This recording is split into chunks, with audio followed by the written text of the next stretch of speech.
அழகியே marry me அழகியே. வணக்கம் madam. வணக்கம் வணக்கம். நீங்கள் தானே ராதா? ஆமாம் மேடம், என் வீட்டுக்காரரு எல்லாத்தையும் உங்கள்கிட்ட தெளிவாக சொல்லிட்டேன்னு சொன்னார். ஆமாம், அபிஷேக் எல்லாத்தையும் என்கிட்ட கால் பண்ணி சொல்லியிருந்தாரு. ஆமாம் மேடம், உங்களை பற்றியும் நிறைய சொல்லியிருக்காரு. நீங்கள் 2 பேரும் ஒரே ஸ்கூலில் ஒரே கிளாஸில் படிச்சிங்களாமே. ஆமாம், நாங்கள் 2 பேரும் 12th வரைக்கும் ஒரே கிளாஸில் தான் படித்தோம். ஓகே மேடம், அதான் உங்கள் மேலே ரொம்ப நம்பிக்கையாக உங்களை தேடி வந்திருக்கோம். கவலைப்படாதீங்க, உங்கள் பிரச்சனையை நல்லபடியாக முடிச்சு கொடுக்க வேண்டியது என் பொறுப்பு. எவ்வளோ சீக்கிரமாக முடிக்க முடியுமோ அவ்வளோ சீக்கிரமாக முடிச்சு கொடுத்துருங்க மேடம். என்னை நம்பி வந்துட்டீங்களா, இனிமேல் எல்லாம் நல்லபடியாக நடக்கும். உங்கள் பிரச்சனையெல்லாம் எவ்வளோ சீக்கிரமாக முடிக்க முடியுமோ அவ்வளோ சீக்கிரமாக முடிச்சு தர வேண்டியது என் பொறுப்பு. ஆமாம், நான் கொஞ்சம் டாக்குமெண்ட்ஸ்லாம் கேட்டிருந்தேனே, அதெல்லாம் எடுத்துகிட்டு வந்திருக்கீங்களா? ஆமாம் மேடம், இதோ இந்த ஃபைலில் தான் எல்லா டாக்குமெண்ட்டும் வச்சுருக்கேன். இதுக்கு மேலே ஏதாவது டாக்குமெண்ட் தேவைப்பட்டுச்சுன்னா எனக்கு ஃபோன் பண்ணுங்கள் மேடம், நான் உடனே உங்கள் ஆஃபீஸ்க்கு எடுத்துகிட்டு வந்துடுறேன். சரிம்மா, மணி இப்போ 10 ஆகுது. 11 மணிக்கு உள்ளே வாங்க, அடுத்து என்ன பண்ணணும்னு உங்களுக்கு எல்லாத்தையும் சொல்கிறேன். சரியா? நான் இப்போ போகிறேன், 11 o'clock ஷார்ப்பாக வந்துடுங்க. சரியா? சரிங்க மேடம். ஆமாம், உங்கள் பொண்ணு வந்திருக்காங்களா? வந்திருக்கேன் மேடம், அதோ நிற்கிறாளே, அவள் தான் மேடம் என் பொண்ணு மல்லி. சரி, நான் உள்ளே வெயிட் பண்ணுறேன், 11 மணிக்கு வாங்க. சரியா? சரிங்க மேடம். இவங்க தான் இந்த ஊர்லேயே ரொம்ப எக்ஸ்பீரியன்ஸான ஃபேமஸான வக்கீலாங்கோ. ஆமாம் ராதா, நான் அந்த வக்கீல் அம்மாவை பற்றி கேள்விப்பட்டிருக்கேன்.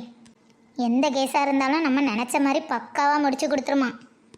ஆமாக்கோ, நம்ம பிரச்சனையும் சீக்கிரம் நல்லபடியாக முடிஞ்சிடும்னு நினைக்கேன். பார்ப்போம், இனி எல்லாம் கடவுள் கையில் தான் இருக்குது. ஆமாம் ராதா. சுருதி, ஏட்டி சுருதி. இந்த வாரம்மா இன்ட்ரெஸ்டாக கேம் விளையாடிட்டு இருக்கும்போது தான் சுருதின்னு கூவிட்டு கிடப்பா. ஏட்டி வாரியா வரலையா? இந்த வாரம்மா. ஏட்டி உன்னை எவ்வளோ நேரமாக தோசைங்க கூப்பிட்டுட்டு இருக்கேன். நான் தான் கேம் விளையாடிட்டு இருக்கேனே தெரியுதுல, வேற எதுக்கு கூட்டிகிட்டே இருக்கா? நீ போய் சுட்டு வை, நான் அந்த ஒரு கேமையே முடிச்சுட்டு வந்து சாப்பிடுவேன். ஆமாம், இப்போ இப்படி தான் சொல்லுவா. அப்புறம் தோசை ஆறிட்டு புட்டிங்கிட்டுன்னு என்கிட்ட ஏதாவது சொன்னா அப்புறம் சட்டாப்பைய வச்சே சூடு போட்டுருவேன். பார்த்துக்க, உனக்கெல்லாம் சீக்கிரம் ஒரு மாப்பிள்ளையை பார்த்து கல்யாணம் பண்ணி மாமியார் வீட்டுக்கு அடிச்சு பற்றணும். அப்போ தான் தெரியும் என் அருமை. அதெல்லாம் நடக்கும்போது பார்த்துக்கிடலாம். அங்கே தோசை கரிஞ்ச வாடடிக்கு தோசையை போய் பரட்டி போடு போ. ஐயோ ஆமாம், இவட்ட பேசிட்டு இருந்ததுல அடுப்பில் இருந்த தோசையை மறந்துட்டேன். நீ வளரு. சுருதிமா அம்மா எங்க? உள்ளதான் தோசை சுட்டுட்டு இருக்கவா ஆண்டி. என்ன மாலாக்கோ இப்போ வந்திருக்கிறியா? இந்த வளரு, துபாய் சாக்லேட்டு. துபாய் சாக்லேட்டா? இது அது உங்களுக்கு? ஓ, உங்கள் தம்பி பொண்டாட்டி அடுத்த மாதம் துபாயிலேருந்து வாரதா சொன்னியல்லாம், அவைய வந்திருக்காவளோ? அவள் என்ன வரல வளரு, அவளுக்கு அடுத்த மாதம் தான் லீவு, அப்பதான் வாரா. இது நேற்று ராதா வீட்டுக்கு போயிருந்தோம்ல, அவைய தான் கொடுத்தாவ. நம்ம சுருதி ஒத்தைக்கு தானே கிடக்கா, அதான் அவளுக்கும் ஒன்று கொடுக்கலாமான்னு எடுத்துட்டு வந்தேன். எக்கோ, அவெல்லாம் ஒரு ஆளுன்னு அவள் கொடுத்த சாக்லேட்டையா என் பிள்ளைக்கு எடுத்துகிட்டு வந்திய? நாங்கள் என்ன இந்த சாக்லேட்டு வாங்கி திங்க வக்கு இல்லாமையா கிடக்கும்? ஐயே, அப்படியெல்லாம் இல்லை வளரு, நம்ம சுருதி மட்டும் தனியாக கிடக்கல, அதான் அவளுக்கும் ஒன்று கொடுப்போமேனு எடுத்துட்டு வந்தேன். வேண்டாங்கோ, அந்த வேண்டாதவ கொடுத்த சாக்லேட்டை நீங்களே எடுத்துகிட்டு போயிருங்க. அவள் கைப்பட்ட எந்த பொருளும் எங்களுக்கு தேவையில்லை. அவள் கூட பிறந்த அண்ணே இங்கே தானே இருக்கான், ஒரு எட்டு வந்து எட்டி பார்த்தாலாக்கோ. எப்பேற்பட்ட அரக்கியாக இருந்தால் சொந்த அண்ணனே வேண்டான்னு இருப்பா. என் பிள்ளையாவிய கொஞ்சம் நெஞ்சமாக அசிங்கப்படுத்தியிருக்காவ, அதெல்லாம் எப்படிக்கோ மறக்க சொல்கிறிய? சரி விடு வளரு, நீ கோவப்படாத. நானும் போனால் ஏதாவது ரகசியம் தெரியுமேனு தான் போனேன் பார்த்துக்க. ஆனால் அந்த ராதா என்ன பண்ணா தெரியுமா வளரு? நான், ஜாக்லின்னு, அப்புறம் என் மாமியார், ஜாக்கு மாமியார் எல்லாரும் சேர்ந்து எவ்வளோ அக்கறையாக பார்க்க போனோம் தெரியுமா? ஆனால் கொஞ்சம் கூட இறக்கமே இல்லாமல் எல்லாரையும் எப்படி ஏசி விட்டுட்டா தெரியுமாக்கோ? என்ன சொல்கிறியக்கோ? ஏசனாலா? எதுக்கு ஏசனா? அவ்வளோ ஏசன பிறகுமா அவள் கொடுத்த சாக்லேட்டை வாங்கிட்டு வந்திய? அது வந்து என் மாமியாரை தான் நல்லா ஏசனை பார்த்துக்க. சரியா, நம்ம பிள்ளைக்காண்டி சாக்லேட்டு தரது எதுக்கு வேண்டான்னு சொல்லணும்னு தான் வாங்கிட்டு வந்தேன். சரிக்கோ, அப்போது இந்த சாக்லேட்டையும் உங்கள் பிள்ளைகள்ட்டே கொண்டு கொடுத்துருங்க. என்ன, சுருதி மேலே உள்ள பாசத்தில் கொண்டு வந்ததுக்கு ரொம்ப சந்தோஷம். வளரு, அப்புறம் இன்னைக்கு காலையில் 2 பேரும் எதுக்கோ கோர்ட்டுக்கு போனாலும் பார்த்துக்க. கோர்ட்டுக்கா? எதுக்கா? என் புருஷன்லேருந்து எதுவும் சொத்து கித்து ஆட்டையை போடையக்கு பிளான் பண்ணிட்டாள்வளோ? அட ஆமாம், இந்த ஊரில் அண்ணன் பேரில் கொஞ்சம் பரம்பரை சொத்து கிடக்குல்ல, அதை தான் கேஸ் போட்டு வாங்கலான்னு எதுவும் பிளானில் போகிறாள்வளோ என்னமோ. அப்படியா? அப்படி மட்டும் இருக்கட்டும். அதுக்கப்புறம் என் கையில் வாங்குவலையில் இந்த ஊர் பக்கமே எட்டி பார்க்க மாட்டாள்வ. சரி, நீ பொறுமையாரு. எதுக்கு பேருக்கால்வானே நமக்கு என்ன உறுதியாக தெரியலல்ல, தெரிஞ்ச பிறகு பார்த்துக்கிடலாம். அப்புறம் இன்னொரு விஷயமா சொன்னா பார்த்துக்க, அந்த மல்லிக்கு வேற ஏதோ மாப்பிள்ளை பார்த்து கல்யாணம் பண்ணி வைக்க போறாளாம். அட கடவுளே, வேற பையன் கூட கல்யாணம் பண்ணி வைக்க போறாளா? ஆமா வளரு, அவன் என்ன பிளான்ல வந்திருக்கான்னு யாருக்குமே தெரியல பார்த்துக்க.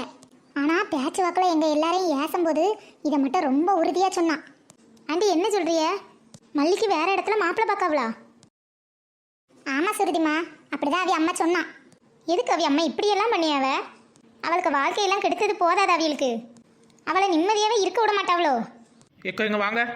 ஏடி என்ன உன் ஃப்ரெண்டுக்கு ஒன்றுனோடனே உனக்கு பொத்துட்டு வருவு கோவம்? இங்க பாரு, உன்னை பத்தி அவ்வளோ கொஞ்சமாவது யோசிச்சல்வலா சொல்லு. அவ்வளோ அசிங்கப்படுத்தியும் உனக்கெல்லாம் புத்தியே வராதுல்ல? ஏமா அவியதான் அப்படி இருக்கவனா, என்னாலயும் அப்படியெல்லாம் இருக்க முடியாது. என் ஃப்ரெண்டுக்கு ஒன்றுனா எனக்கு கோவம் வரதான் செய்யும். இங்க பாரு, சும்மா நீ இந்த விஷயத்துலலாம் தலைப்பொடிய வேலை வச்சுக்கிடாத. அவளாச்சு அவள் மொவலாச்சு. அவள் மொவலை யாருக்கும் கல்யாணம் பண்ணி வச்சு எப்படியும் கொண்டாடிட்டு போறா. நீ பேசாம உன் வேலையை மட்டும் பாரு. ஏக்கோ, இந்த கல்யாண புரோக்கர் கணேசன், அவனை உங்களுக்கு நல்லா தெரியும்ல. அவனை எப்போவாது பாத்தியல்னா என் வீட்டுக்கு வர சொல்லுங்க என்ன? இவளுக்கு முதல்ல ஒரு நல்ல மாப்பிள்ளைய பார்த்து கல்யாணம் பண்ணி வைக்கணும். இல்லைன்னா இப்படிதான் அடுத்த வாழ்க்கையில எல்லாம் போய் தலையை விட்டுக்கிட்டு நம்மளை கல்யாணம் ஆக்கிட்டு இருப்பா. சரி வளரு, அந்த புரோக்கர் பையில பார்த்தா பரவ உன் வீட்டுக்கு அனுப்பிவிடியேன் என்ன? சரிக்கோ. சரி, அப்ப நான் கிளம்பியேன். அங்க ஜாக்கு வீட்டுக்கும் 2 மிட்டாய் கொடுக்கணும் பார்த்துக்க. போய் கொடுத்துட்டு அப்படியே வீட்டுக்கு போறேன். ம் சரிக்கோ. இங்க பாருங்க எல்லாரும், இந்த பீரியட் மேத்ஸ் டீச்சர் வர மாட்டாங்களாம். இன்னைக்கு மேத்ஸ் டீச்சரே லீவு. என்னதான் போர்டுல பேர் எழுதி போட சொல்லியிருக்காவ. யாராவது பேசினியா போர்டுல பேர் எழுதி போட்டுருவேன். அடுத்த பீரியட் சயின்ஸ் டீச்சர் வந்து அடி கொடுப்பாவலாம். இல்ல, இவனை எப்படில மேத்ஸ் டீச்சர் பேர் எழுத சொல்லியிருக்கோம்? இவனே ஒரு கூமுட்ட பையன். எப்பவும் ஜூலியை தானே பேர் எழுத சொல்லுவாவ. இன்னைக்கு என்ன புதுசா இவனை எழுத சொல்லியிருக்கு? ஆமா, இவன் எப்படில பேர் எழுத சொல்லியிருப்பாவ? சும்மா நாளும் சவுடால் விடியானோ? இல்லை குமார், அவன் நம்மளை தான் பார்த்து முறைச்சிட்டு இருந்த மாதிரி இருக்கு. பேசாம அமைதியா இருப்போம்ல. இல்லை, அவனை பேர் எழுத சொன்னதும் நமக்கு நல்ல போடுதான். அவன் நம்ம ஃப்ரெண்டு தானே, நம்ம பேரெல்லாம் எழுத மாட்டான். நம்ம சும்மா பேசுவோம்.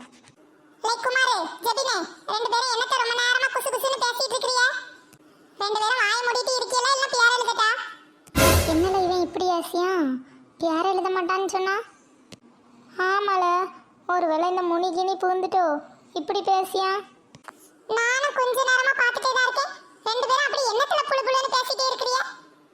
பேர் எழுத போறேன் பேசாதங்கன்னு சொல்லிட்டு தானே எழுத போனேன்.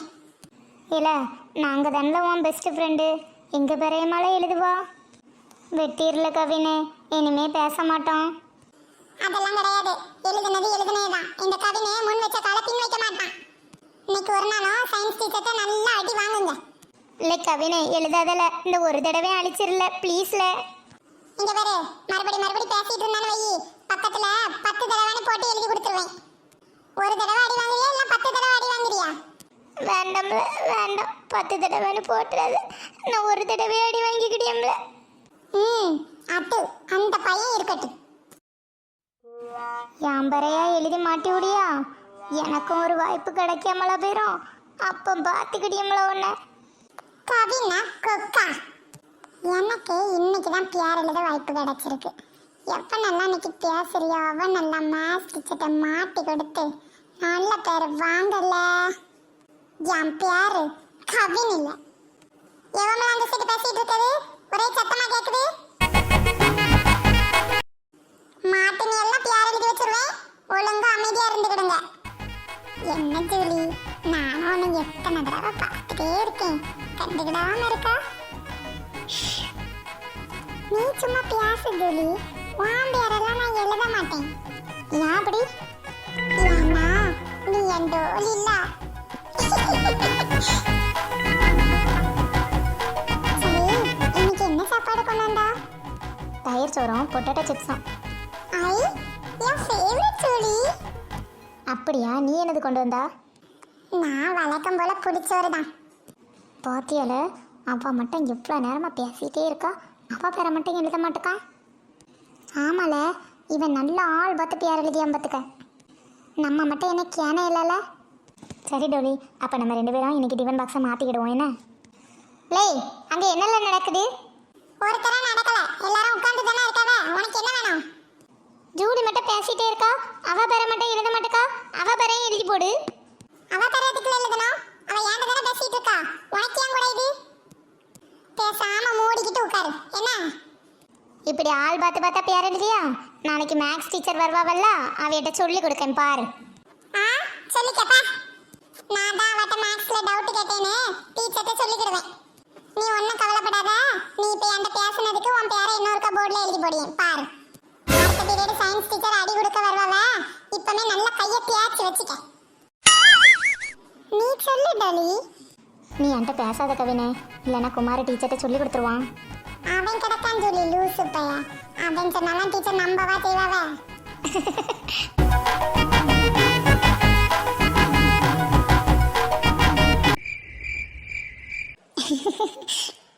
So cute. இந்த குட்டி கொஞ்சான குந்தானியை என்ன காமெடி பண்ணி அவப்பா. ஏயா இருந்தாலும் பார்க்கவே எவ்வளோ கியூட்டா இருக்கு. என்ன இது? அடச்சை, இப்படி குழந்தைய தவிக்க விட்டுட்டு அப்பா அம்மா ரெண்டு பேரும் எப்படி எருமை மாதிரி போறாவு பாரு. ஐயோ பாவம் குழந்தை. கமெண்ட் செக்ஷனை பார்ப்போம். எல்லாரும் எப்படி ஏசி ஏசி கமெண்ட் போட்டிருக்காங்க. அப்பதான் கொஞ்சம் திருப்தியா இருக்கும். என்ன இது? எல்லாரும் ஏன்னு கமெண்ட் பண்ணியிருக்காங்க. அட கடவுளே, இதுவும் ஏஐயா? அடச்சை, இப்பெல்லாம் எது ரியல் வீடியோ எது ஏஐ வீடியோனே தெரிய மாட்டேங்குது. என்ன இது? புதுசாக ஒரு ஃப்ரெண்ட் ரெக்வெஸ்ட் வந்திருக்கு. யாரா இருக்கும்? ஃபேக் ஐடியை க்ரியேட் பண்ணி ரெக்வெஸ்ட்டும் கொடுத்தாச்சு. இனி ஒரு ஹாய் மெசேஜை போட்டு பார்ப்போம். பயோவில் வேற லிவ் இன் துபாய்னு போட்டிருக்கான். ஒருவேளை அப்பாவுக்கு தெரிஞ்சவனா இருக்குமோ? அதுக்கு அப்பாவெல்லாம் ஃபாலோ பண்ணணும், நம்மளை எதுக்கு ஃபாலோ பண்ணியா? சீக்கிரமாக ரிப்ளை பண்ணடி. சரி, ஒருவேளை அப்பாவுக்கு தெரிஞ்சவனா தான் இருக்கும். அக்செப்ட் பண்ணியே போடுவோம். அடப்பாவி, அக்செப்ட் பண்ண அடுத்த செகண்டே ஹாய்னு மெசேஜ் அனுப்பியா? ஐயோ, தெரியாமல் மெசேஜை வேற ஓப்பன் பண்ணிட்டேனே. யாருன்னு தெரியாமல் எப்படி ரிப்ளை பண்ணுறது? சீக்கிரம் ரிப்ளை பண்ணிடி. அதான் மெசேஜை ஓப்பன் பண்ணி பார்த்துட்டியே. டிபியில் ஃபோட்டோ வச்சாலே நமக்கு யாருன்னு கண்டுபிடிக்க முடியாது. இதில் ஃபோட்டோவும் வைக்கல, எப்படி கண்டுபிடிக்க? ஒருவேளை நமக்கே தெரிஞ்ச யாராவது இருக்குமோ? சரி, நீங்கள் யாருன்னு கேட்டு பார்ப்போம். ஹாய், நீங்கள் யாரு? ஐ, ரிப்ளை வந்துட்டு யாருன்னு கேட்டிருக்கல, என்ன சொல்ல?